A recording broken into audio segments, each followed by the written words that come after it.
Certo, mas rapaziada, boa tarde a todos. Mais um dia aqui na Mega, né? Graças a Deus, loja lotada, muita correria.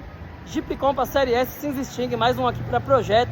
Chegou também o Jetta R-Line do meu parceiro Esdras. Ele acabou de trocar o carro. Ele tinha um Onix Turbo e pegou o Jetta agora Turbo, né? O Jetta TS 1.4. E aquele ali tá Stage 2, hein, pessoal? Falando em Jetta, tem um outro aqui parado também. E dá uma olhada no ronco dele, pessoal.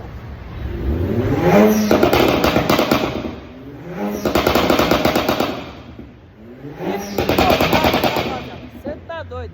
Então é isso aí, ó. A Mega tá lotada, graças a Deus, muito projeto. Até ambulância tem aqui hoje desses lados, fazendo a aplicação de película solar. Tem Fiorino aqui também, utilitário, né? Então a Mega não para. E segunda-feira vem chegando um carro pra mim. Vai chegar de prancha. Não vou falar que carro é, vamos deixar chegar. E vai ter projeto de escapamento full inox, downpipe, remap Stage 2. Essa vai ficar top.